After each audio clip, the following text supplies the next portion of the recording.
بسم الله الرحمن الرحيم. الحمد لله رب العالمين. الصلاة والسلام على أشرف الأنبياء والمرسلين. أما بعد، فقد قال الحسين عليه السلام: إنما خرجت لطلب الإصلاح في أمة جدي رسول الله أن أمر بالمعروف وأنهى عن المنكر. صلى الله عليه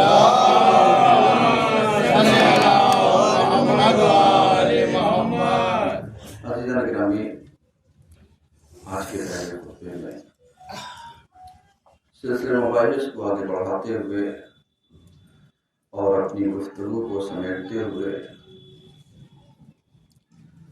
خطبے کا عنوان چل رہا تھا کہ کربلا حق و باطل کا معیار ہے۔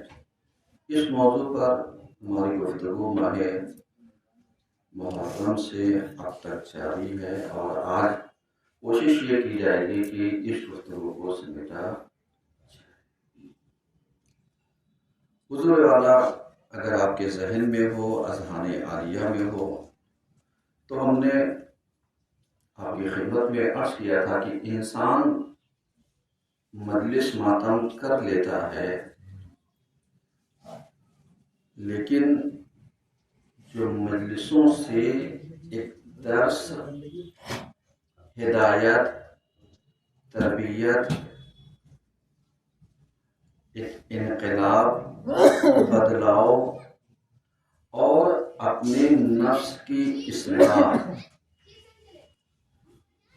یہ وہ پہلو ہیں جو انسان مجلسوں سے بآسانی حاصل نہیں کر پا رہا ہے، اور اگر مجلسوں سے یہ چیزیں اسے مل رہی ہیں تو وہ یہ کہہ کے یا یہ سوچ کر کے اپنے اذہان کو، اپنے ذہنوں کو مطمئن کر لیتا ہے کہ میں کسی خطا یا غلطی کا ارتکاب نہیں کر سکتا اور یہ چیز میرے زمرے سے باہر ہے اور یہ چیز میرے لیے نہیں ہے۔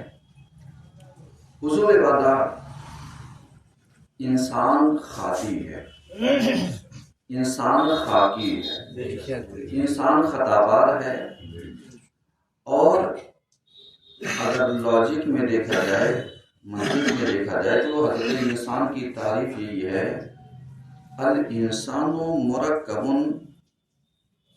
عن الخطا والنسیان، یعنی انسان مرکب ہوتا ہے کن چیزوں سے؟ خطا اور نسیان سے۔ دیکھیے یہ دو لفظ بہت اہم ہیں، خطا اور نسیان، دونوں میں فرق ہے۔ ہمارے یہاں کیا ہوتا ہے؟ ہمارے یہاں نسیان جسے ہم لوگ انجانے میں کہتے ہیں، خطا یعنی جو غلطی سے جان بوجھ کر کے ہوتی ہے۔ یہ جو جان بوجھ کر کے ہوتی ہے، اس میں ایک شائبہ پایا جاتا ہے ہٹ دھرمی اور زید، اور یہ جو انجانے میں ہوتی ہے اس میں یہ ہوتا ہے بھول چوک۔ کربلا کو ذرا سا معیار بنائیے۔ امام نے اپنے سفر کا آغاز 28 رجب سن 60 ہجری سے کیا اور آپ کی شہادت 10 محرم سن 61 ہجری میں ہوئی۔ اتنا پیریڈ جو ملا، ڈیوریشن، زمانہ، عصر، کس کے لیے؟ سمجھنے والوں کے لیے لمحہ کافی ہوتا ہے، لیکن مکاروں کے لیے، چال بازوں کے لیے، ہیلا گروں کے لیے، حاسدین و ظالمین کے لیے یہ سب کوئی معنی نہیں اور اس کا کوئی مقصد بھی نہیں۔ کیوں؟ اس لیے کہ جو حاسد ہے وہ جانتا ہے۔ یہی وجہ ہے کہ اگر آپ دیکھیے تو ہمارے معصومین کا جو قتل ہوا ہے اس کے پیچھے سازشیں رہی ہیں، سمجھ رہے ہیں؟ چاہے پیغمبر، وہ چاہے وفات کریے چاہے شہادت کریے، لیکن اس میں بھی اگر روایتوں کو کھنگالے تو کہیں نہ کہیں سازش ہے. تو لوگ کہتے ہیں صاحب زن یہودیہ نے آپ کو موقع دیا تھا، لیکن حقیقت یہ ہے کہ سازش. اس کا مطلب کیا ہوا؟ یعنی اس کا مطلب یہ ہو گیا کہ دشمن چال کہاں سے چلتا ہے؟ وہ کبھی اپنے موقف اور مقصد سے بھٹکتا نہیں ہے. یہ ہم ہوتے ہیں جو غفلتوں میں جا کر کے اتنی بہترین غفلت کی نیند میں جا کر کے شیریں خواب میں چلے جاتے ہیں کہ ہمیں دوست اور دشمن کا فرق محسوس نہیں ہوتا، جبکہ دشمن ہے اور وہ اپنے موقف پر اور مقصد پر ٹکا ہوا ہے. ذہن میں رکھیے گا، جیسے پیغمبر کے زمانے سے لے کر کے آئیے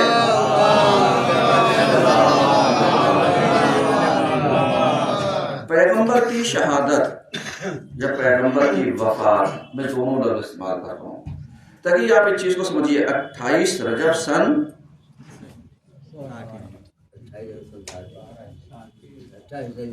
28 سفر سن 11 ہجری، پیغمبر کی وفات اسی میں ہوتی ہے. صحیح ہے. 11 ہجری اس لیے کہا گیا کہ صاحب آپ نے یہ محرم سے اسلامی سال شروع ہوتا اور سفر میں آپ کے اور اسی 11 میں شہزادی کے ساتھ. یہ سب تاریخیں ہیں. کربلا کو سمجھنا ہے تو اس کو بیگ کو آپ کو کھنگالنا پڑے گا، بیک گراؤنڈ آپ کو کھنگالنا پڑے گا. ہمارے یہاں کیا ہوتا ہے؟ ہمارے یہاں دوست اور دشمن کا بیک گراؤنڈ نہیں کھنگالا جاتا. ایک جملہ کو مولا علی کا بہت بہترین جملہ ہے.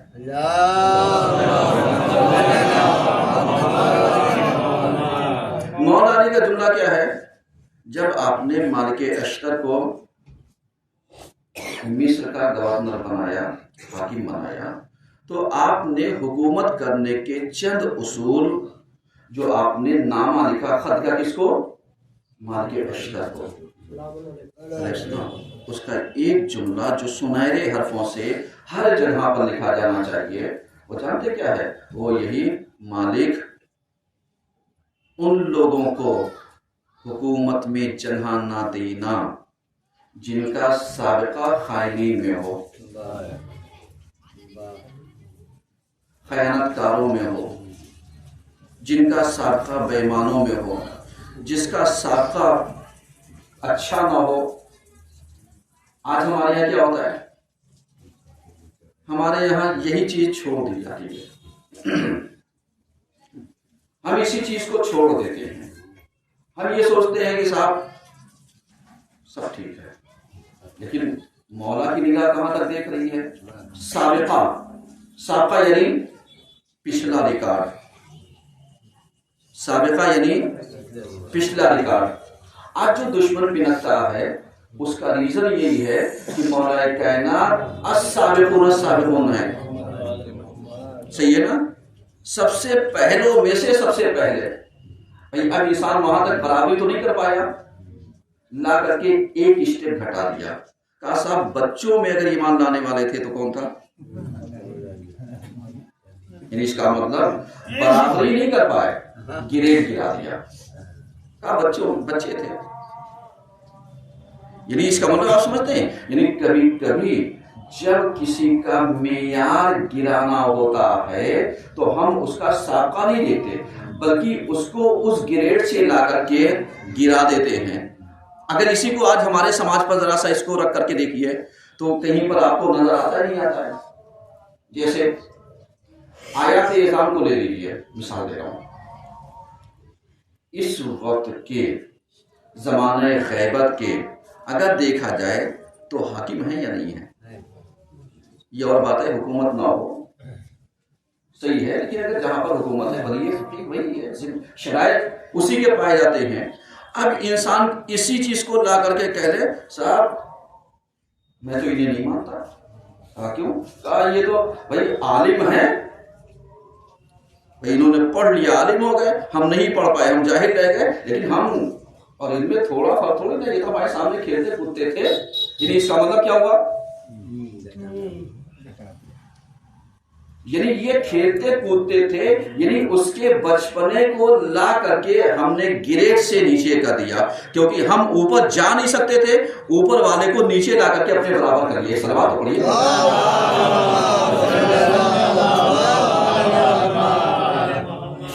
میری بات سمجھیے گا ذرا سا۔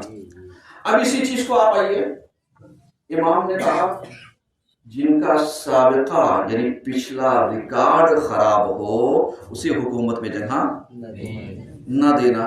آج ہمارے یہاں جو سب سے بڑی خرابی، دیکھیے ہاتھ جوڑ کے گزارش کرتا ہوں،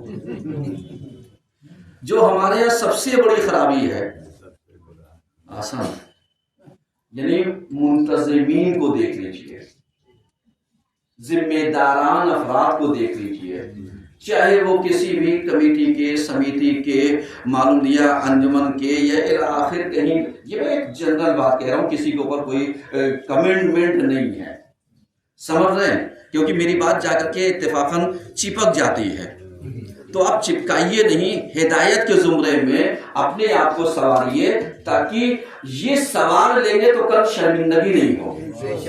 ایک سلوات تو پڑھیے کم سے کم۔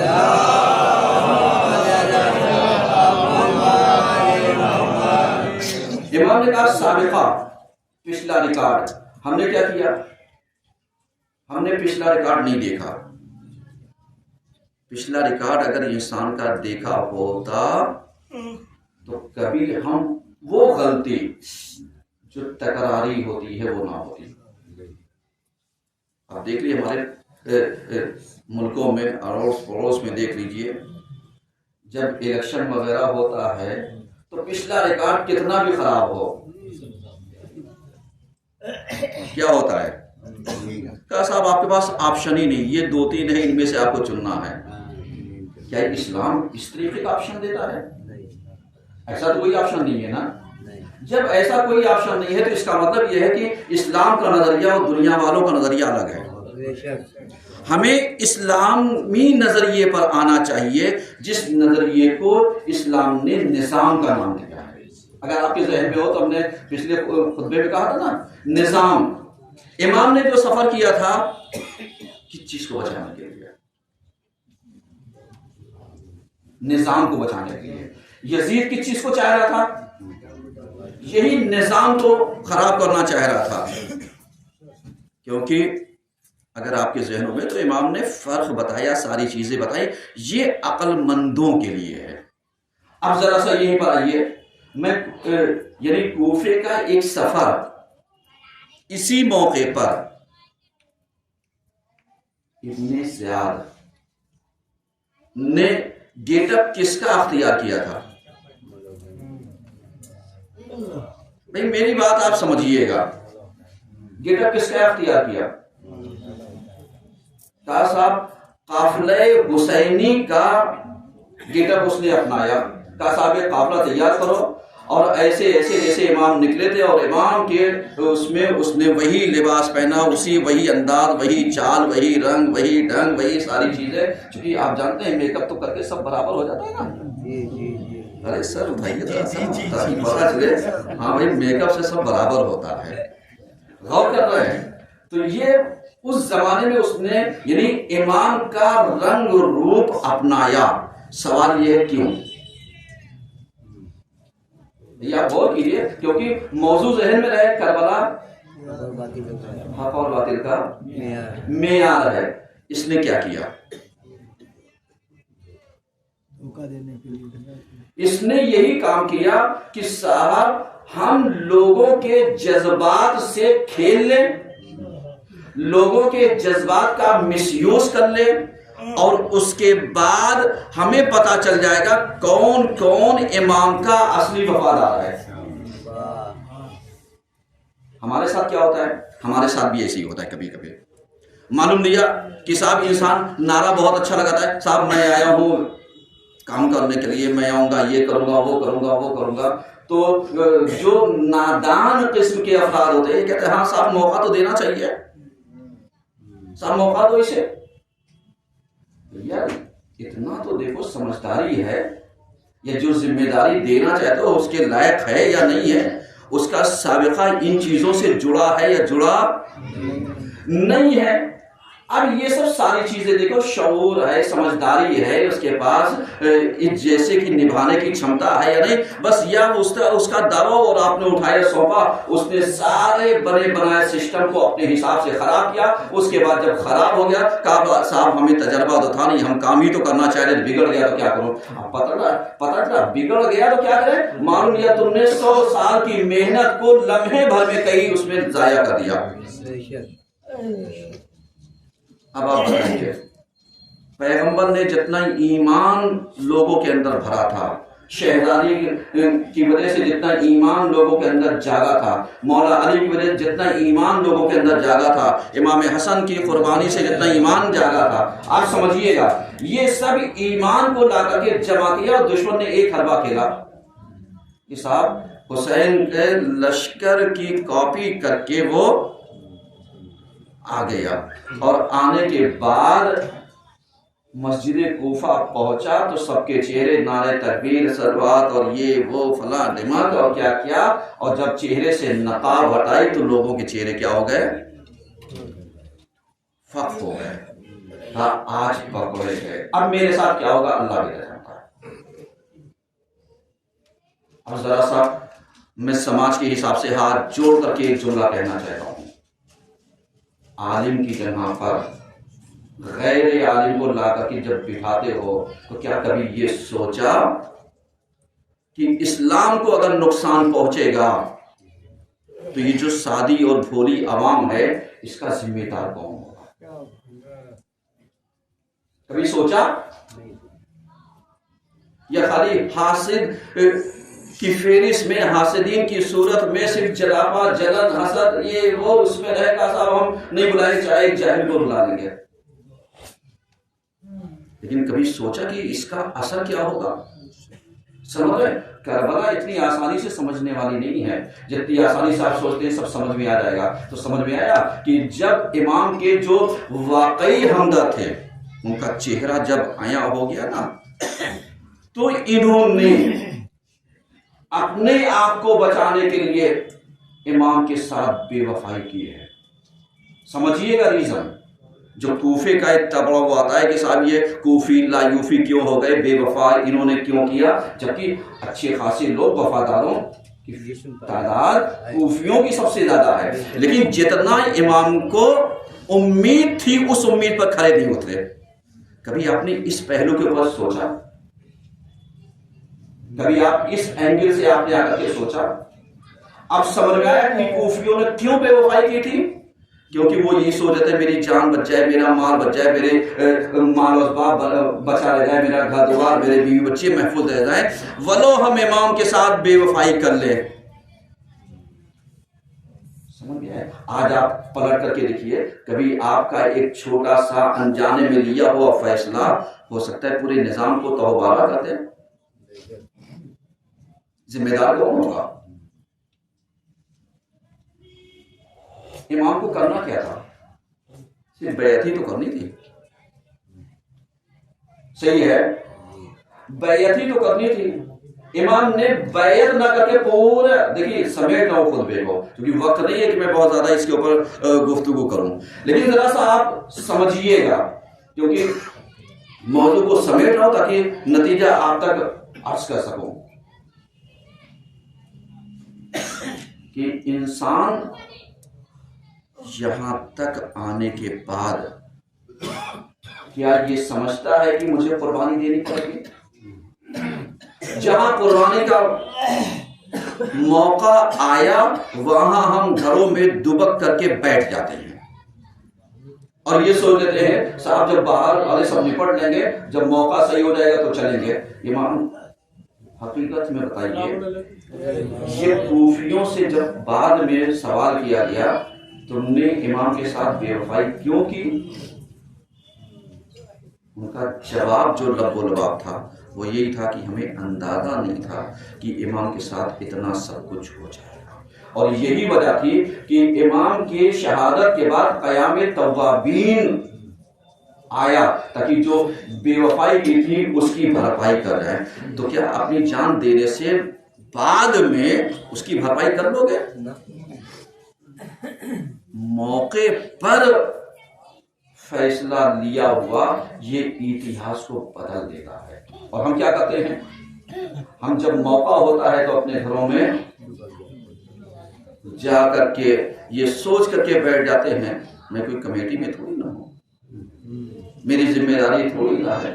یہ جہاں دین کی بات آتی ہے وہاں کمیٹی کا کوئی عملہ داخلہ نہیں ہوتا، وہاں دین اہمیت رکھتا ہے، وہاں دین اہمیت رکھتا ہے۔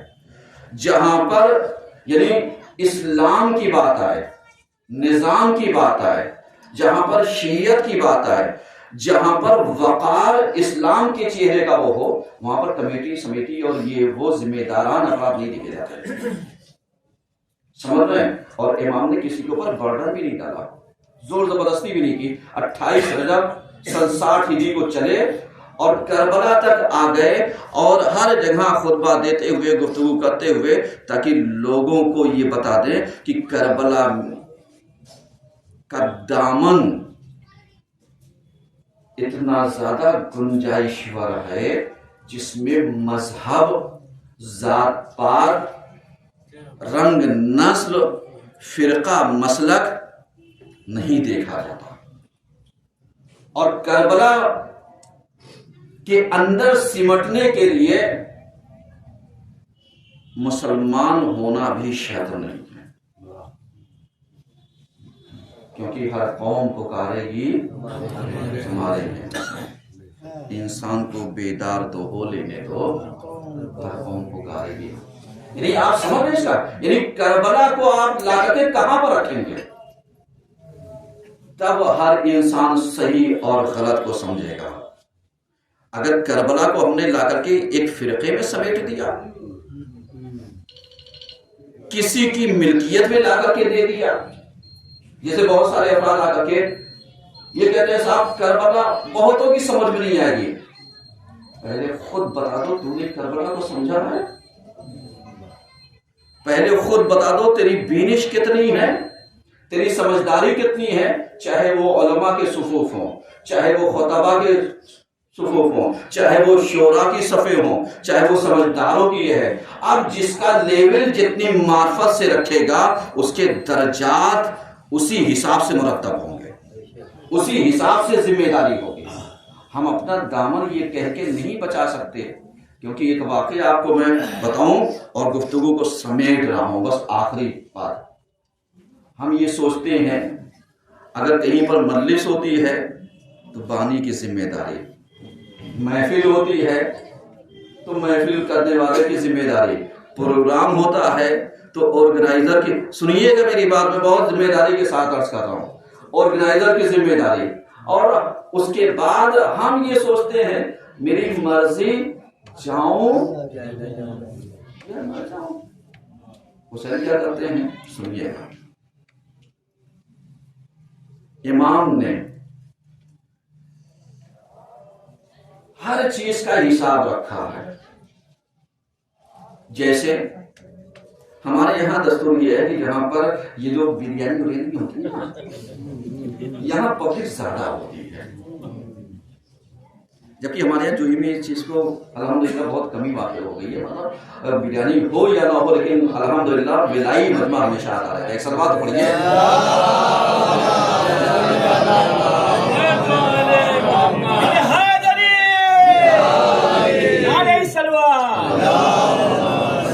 ایسے ہی ایک مجلس یا محفل برپا ہوئی، کچھ لوگوں کو پتا چلا صاحب بریانی تو ہے نہیں، کیا کریں گے، چل واپس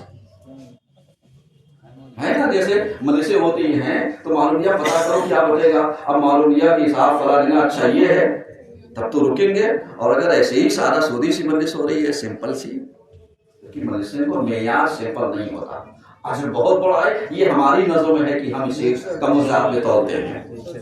اب اس کے بعد انہوں نے سوچا، دو دوست تھے، نکل گئے، کہا چلو واپس، بریانی تو ہے نہیں۔ اب باہر نکلے تو دیکھا صاحب کٹوری اٹھی پڑی تھی، تھوڑا سا وہ تھا، اس کو ہٹا دو، دوسرے آئیں ان کا لباس کپڑے گندے ہو سکتے ہیں، میں اپنے الفاظ میں بیان کر رہا ہوں، آپ سمجھیے گا، کہا یہ گندے ہو سکتے ہیں، سمجھ رہے ہیں۔ اب کیا ہوا، یہی جو دو دوست تھے جنہوں نے کٹوریاں جو تھی وہ راستے سے ہٹا کر کے وہ کر دیا، یہ رات میں خواب میں دیکھتے ہی مولا حسین آئے، اور مولا حسین کے ساتھ ساتھ مولا عباس ہے، کہا صاحب میری مجلس ہوئی ہے، محفل ہوئی، کہا ہاں، کہا ان کا نام لکھ دو کہ 2 کٹوریاں ان دونوں نے راستے میں سے ہٹایا تھا صرف اس لیے کہ جو میرے نام پر آتے انہیں تکلیف نہ ہو، انہیں تکلیف نہ ہو۔ اب سمجھ میں آیا، چاہے مجلس ہو چاہے محفل ہو، جتنی بھی تمہاری شرکت ہوگی، جتنا بھی تمہارا کام ہوگا، جتنی بھی تمہاری خدمات ہوگی، وہ کہیں دکھے یا نہ دکھے، حسین کی فہرست میں اور ان کی فائل میں لکھا جا رہا ہے کس نے کتنا وقت دیا، کس نے کتنا سجایا ہے، کس نے کتنا بنایا ہے۔ ایک سلوات پڑھیے سب مل جائے۔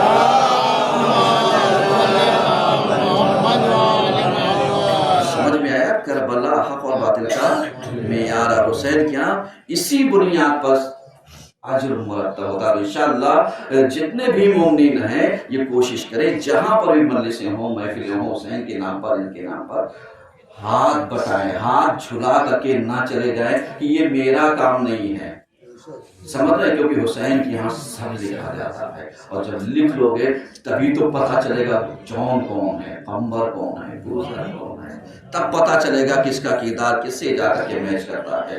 اعوذ باللہ من الشیطان الرجیم، بسم اللہ الرحمن الرحیم، والعصر ان الانسان لفی خسر الا الذین آمنوا وعملوا الصالحات وتواصوا بالحق وتواصوا بالصبر۔ اللهم صل علی محمد وآل محمد،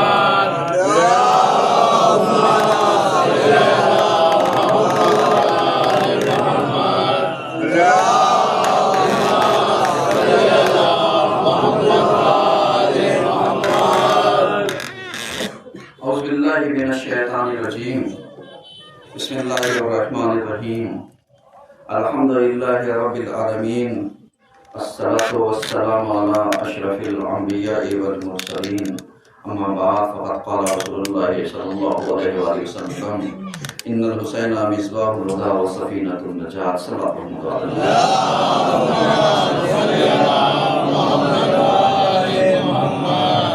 عزیزان گرامی، آج کے دوسرے خطبے میں سلسلہ مباحث کو آگے بڑھاتے ہوئے ہماری گفتگو اس عنوان پر جاری ہے کہ کربلا کی تحریک میں خواتین کا کردار۔ حضور والا چونکہ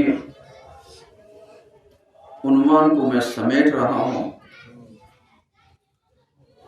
تاکہ ایک نتیجے تک پہنچوں، چونکہ اگر آپ کے ذہن میں ہو اور اذہان عالیہ میں ہو تو آپ نے دیکھا ہوگا کہ ہم نے عرض کیا تھا کہ جناب زینب کا کردار یعنی پہلی شعبان شہزادی کی ولادت کا دن، اور اسی حوالے سے پچھلے ہفتے اگر یاد ہو تو ہم نے ایک میسج دیا تھا جو نوجوانوں جوانوں تک، ہمارے بزرگوں تک پہنچنا چاہیے اور انشاءاللہ ضرور پہنچے گا۔ لیکن ذرا سا غور کیجئے گا، میری باتیں اگر آپ ہوا میں اڑا دیں گے تو اللہ آپ کو بھی ہوا بنا کر کے، کیونکہ آپ باتیں خطبے کے درمیان مت کیا کیجئے۔ جب ہم نماز نہیں پڑھ سکتے تو باتیں کہاں سے کریں گے، کیونکہ مجھے یہاں تک میرے کان بجتے ہیں، سمجھ رہے ہیں نا؟ تو اس چیز کو ذہن میں رکھیے گا کہ باتیں نہ کیجیے، کیونکہ نماز جب خطبے کے درمیان مکروہ ہے تو باتیں بدرجے اولا سختی کے ساتھ منع ہونا چاہیے، کیونکہ یہ وہ موقع ہوتا ہے جہاں پر ہم ٹرننگ پوائنٹ پر اپنے آپ کو چینج کر سکتے ہیں۔ لیکن اگر ہم اپنے دوست کے اگر بغل والے کے کام میں لٹکے رہیں گے تو بھیا بعد میں بھی لٹک سکتے ہو، اس کے گھر جا کر کے باتیں کر لینا، دعوت بھی کھا لینا، چائے بھی پی لینا، لیکن یہاں تو اتنا وقت دو کہ سمجھ میں آئے۔ جیسے میسج کیا تھا ان لوگوں کے لیے جو شادی بیاہ کے نام پر لڑکیوں کی تعلیم چھوڑوا دیتے ہیں اور کہتے ہیں صاحب رشتہ بہت اچھا ہے، تعلیم پڑھ کر کے کیا کرے گی یہ،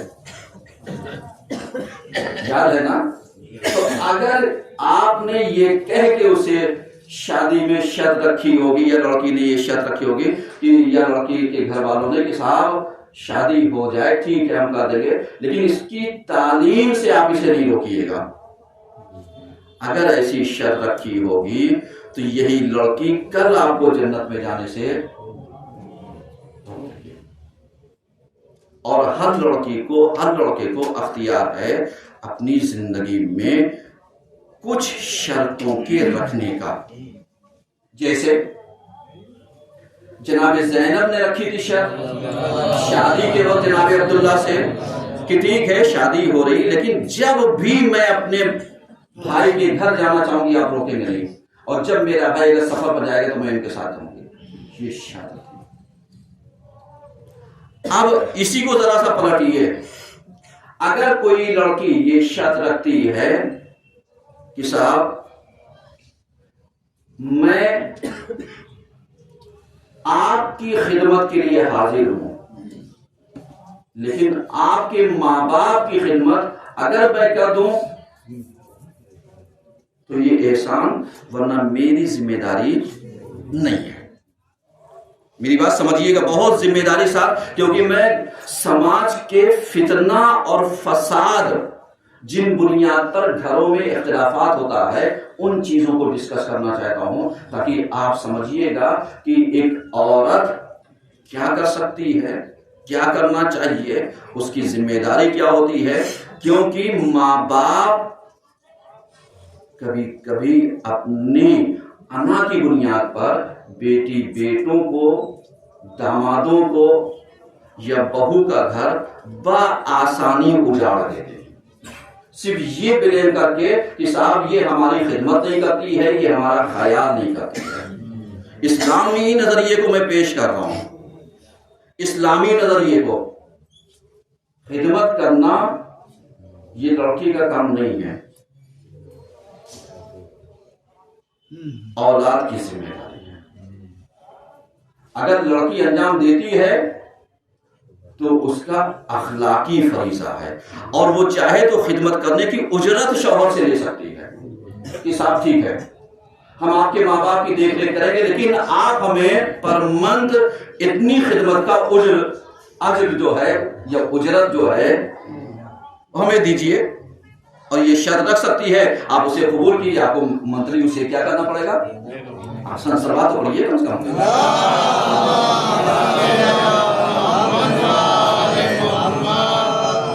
دیکھیے بہت ساری باتیں یعنی میں عرض کر رہا ہوں. دیکھیے میری نگاہیں بہت دور تک دیکھ رہی ہیں، سمجھ رہے ہیں، اور آپ ذرا سا سمجھنے کی کوشش کیجیے. ایک سمجھدار زوجہ کو شوہر کی محبت کے علاوہ کچھ نہیں چاہیے ہوتا ہے. سمجھیے گا، پیغمبر کی ایک حدیث پیش کر رہا ہوں، آپ سنیے. پیغمبر کہتے ہیں کہ اگر زوجہ سے بیوی سے کہا ہوا جملہ انی اوہیبوکے، یعنی میں تم سے پیار کرتا ہوں، اس کے دل سے کبھی نہیں بھلاتا، وہ بھلا ہی نہیں پاتے. ہمارے یہاں خرابی کیا ہے؟ ہمارے یہاں خرابی یہی ہے کہ کام کا برڈن اس کے اوپر ڈال کر کے ہمیں اپنی پرسنل لائف کے لیے موقع ہی نہیں ملتا. اس کے ذمہ دار کون ہے؟ دیکھیے بہت اہم ٹاپک پر لے آئے ہوں آپ کو، تاکہ نتیجہ دینا چاہتا ہوں، آپ غور و فکر کیجئے تاکہ جو سماج میں بہو اور بیٹی یا ماں باپ یہ جو پریشان ہوتے ہیں نا، یہ اگر حدود کی رعایت کر لے کسی کو کوئی تکلیف نہیں ہوگی. چونکہ جب ایک دوسرے کے حدود میں داخل ہوں گے یا دخالت کریں گے تو ظاہر سی بات ہے پرابلم کریٹ ہوگی، اور جب پرابلم کریٹ ہوگی تو اس کا سولوشن بھی تو ہونا چاہیے. سولوشن عالم کے پاس نہیں آیا جاتا. ہم اپنے اگل بغل کے دوستوں سے، اپنے جیسے لوگوں سے جب مشورہ لیتے ہیں نا تو جیسے ہم ہوتے ہیں ویسے ہی مشورہ ہوتا ہے. مان لیا ہم جذباتی، کسی نے ہمیں چڑھا کر کے کدا دیا میدان میں. اگر ہم سمجھدار ہیں، کسی نے سمجھا بجھا کر کے ہمارے غصے کو شانت کر دیا. یار یہ سب جہاں باتیں ہوتی ہیں، وہاں دو چار آوازیں ہوتی تھی، سمجھدار انسان ہو. سمجھ میں آ رہا ہے؟ یعنی سوسائٹی فرق کرتی ہے کہ ہمارا دوستانہ اور اٹھنا بیٹھنا کس کے ساتھ ہے. تو کبھی بھی مشورہ کرنے کے لیے ہر ایرے غیرے کے پاس نہ جائیے. اپنے گھر کی باتیں ہر ایرے غیرے کو نہ بتائیے. اپنی پرسنل لائف کو یا اپنے گھر کی لائف کو، اس کی پرائیویسی کو ہر ایک سے شیئر نہ کیجیے. کیونکہ لوگوں کے پاس مرہم نہیں ہوتا، لیکن ہر گھر میں نمک ضرور ہوتا ہے. سلمان کو یہ سمجھ کرتے ہیں.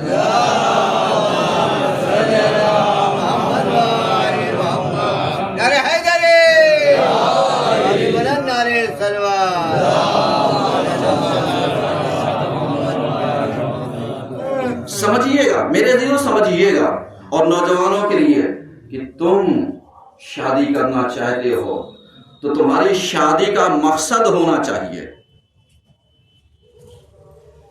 بنیاد ہونی چاہیے، ایک موقف ہونا چاہیے، رضامندی ہونی چاہیے، زور زبردستی نہیں ہونی چاہیے. دیکھیے بہت اہم منزل تک لے آیا ہوں. ہمارے یہاں کیا ہوتا ہے، نوجوانوں کی جو شادیاں فیلاب ہو رہی ہیں نا، اس کا ریزن بزرگوں کی انا پرستی ہے. بزرگوں کی معذرت کے ساتھ بزرگوں سے، کیونکہ یہ اپنی انا پہ اکڑے ہوتے ہیں. بھیا تم کیوں اڑے ہوئے ہو کسی کی شادی میں زبردستی کرنے کے لیے؟ بھئی اگر بیٹا نہیں تیار ہے، بیٹی نہیں تیار ہے، اچھا رشتہ ڈھونڈیے. نہ یہ کہ صاحب میں نے زبان دے دی. زبان کون سی؟ 4 ہاتھ کی زبان تو سب کے پاس پائی جاتی ہے. اور اللہ کل قیامت کے دن اگر جہنم میں اسی زبان کے اوپر آپ کو جہنم میں لٹکا دے، پھر کیا ہوگا؟ پھر کہو گے صاحب ارے میں نے زبان دے دی تھی. پھر کیا ہوگا؟ معصومین ہمیں سہارا دیتے ہیں. سمجھ رہے ہیں؟ معصومین ہمیں سہارا دیتے ہیں. وہ یہی کہتے ہیں کہ صاحب شادی بیاہ کا رشتہ، چونکہ ٹاپک میں نے چھیڑ دیا ہے تو ذرا سا غور کیجئے گا، کیونکہ ادھوری منزل پر نہیں لے جانا چاہتا. شادی بیاہ کا رشتہ رضامندی کا ہوتا ہے، زور زبردستی کا نہیں ہوتا. یہ تو جسم ایک قالب میں ڈھلتے ہیں جسے اسلام نے لباس کا نام دیا.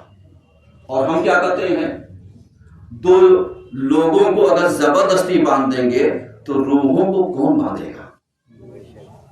محبت کو کون پیدا کرے گا؟ حیا کو کون پیدا کرے گا؟ لباس کو کون پیدا کرے گا؟ لباس کا وقار کون سمجھائے گا؟ سمجھ میں آ رہا ہے؟ لہذا یہ بڑی بڑی باتوں کا فیصلہ نہ جذبات میں ہوتا ہے، نہ ضد میں ہوتا ہے، نہ انا پرستی میں ہوتا ہے.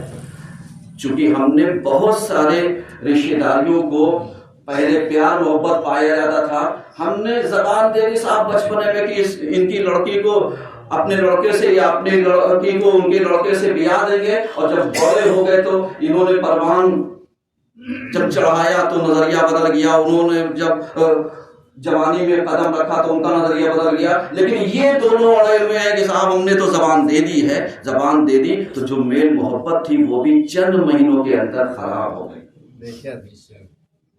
سلام دعا ختم ہو گئی. اس کا ذمہ دار کون؟ تمہاری انا، تمہارا ایگو، تمہاری زبان. سمجھ آ رہا ہے؟ تو یہ منزل وہ نہیں ہے.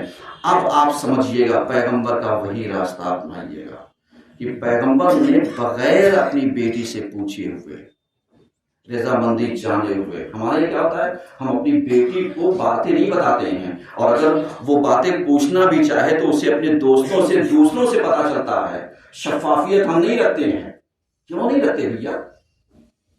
جس کے زندگی کا فیصلہ کر رہے ہو اسی کو اندھیرے میں رکھے ہو. اس کے سامنے اوپن کتاب ہونی چاہیے، اس کے سامنے پورا کلیئر ہونا چاہیے کہ جس کو ہم تمہارے ہاتھوں میں سونپ رہے ہیں وہ کون ہے، کیا کرتا ہے، اس کا بیک گراؤنڈ کیا ہے، اس کے ماں باپ کون ہیں. ہمارے یہاں کیا ہوتا ہے، پڑھی لکھی لڑکی کو جاہل کو سونپ دیا جاتا ہے یہ کہہ کے کہ صاحب یہ تو اس کا بزنس بہت اچھا ہے، اس کا گھر بہت بڑا ہے، اس کا مطلب شادی کس کے ساتھ کی آپ نے؟ کیا دیکھا آپ نے؟ کوالٹی نہیں، گھر دیکھا، پیسہ دیکھا، ماں باپ اگر گزر گئے ہیں تو بہت اچھا، اور بہنیں نہ ہو تو اس سے بھی اچھا. لیکن کبھی اسے سمجھاؤ کہ اکیلے میں اگر چراغ صرف ایک جگہ پر کیے ہوتا ہے تو اس کی روشنی کبھی بھی بجھ سکتی ہے، لیکن جہاں پر کئی چراغ گلدستے میں اگر وہ ہوں تو اسی چراغ کی روشنی سے پورا گھر منور ہو سکتا ہے. یہ سماعت پڑھیے سب مل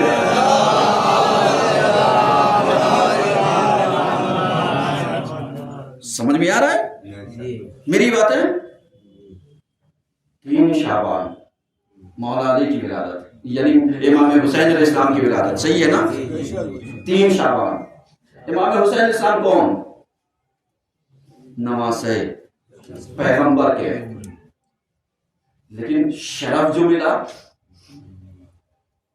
وہ بیٹے تھے پیغمبر کے، یہ شرف ہے. اس کا مطلب کیا ہوا؟ یعنی نواسوں کو اتنا معیار بلند کر دو کہ نانا انہیں بیٹا سمجھے، یہ ہے میسج. کردار اتنا بلند کر دو. 4 شعبان مولا عباس کی. مولا عباس کی بات آتی ہے تو کس کی بات کریں گے؟ بولیے ذرا. وفا کی. اور کس کی بات کریں گے؟ بھائی احسن، برادر کی، بھائی کی. اب جیسے بھی کل مولانا عباس مہدی صاحب نے جو گفتگو کی، تقریر کی، اس میں یہ کہا ہم علم تو اٹھاتے ہیں، علم اٹھانے کا مطلب یہ نہیں کہ وفادار ہیں، ہے نا؟ علم اٹھانے کا مطلب یہ نہیں ہے کہ صاحب ہم وفادار، کہیں سے سند نہیں ہے. ہاں اگر بھائی کے ساتھ وفاداری ہے، علم اٹھاؤ نہ اٹھاؤ وفادار ہو. سمجھ رہے ہیں؟ ہمارے یہاں کیا ہوتا ہے، ہمارے سوچتے ہیں صاحب اگر ہم نہا دھو کر کے اگر علم اٹھا لیں گے بس چاہے جتنا کریا کرم ہمارا خراب ہو، صحیح ہے نا، چاہے جتنا بیک گراؤنڈ ہمارا خراب ہو، بس علم اٹھا لیا تو سب دھل گیا. میاں آپ کو پتا ہونا چاہیے کہ جسموں کی طہارت کے لیے پانی رکھا گیا ہے، لیکن روحوں کی طہارت کے لیے آپ زمزم سے بھی نہا لو گے تب بھی طاہر نہیں ہوگے.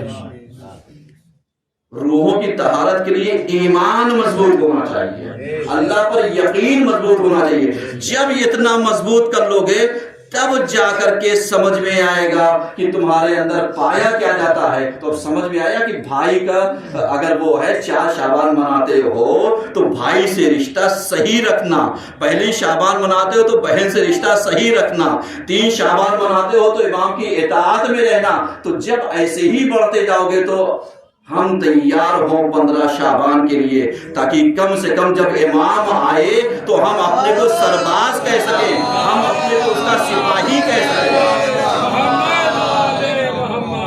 اور ہمیں وہاں تک جانا ہے، اور وہاں تک پہنچانے کے لیے اگر کوئی کامیاب ہوتا ہے تو اس کی کامیابی کے پیچھے ہم مرد کا ہاتھ ہوتا ہے، ہم عورت کا ہاتھ ہوتا ہے. اور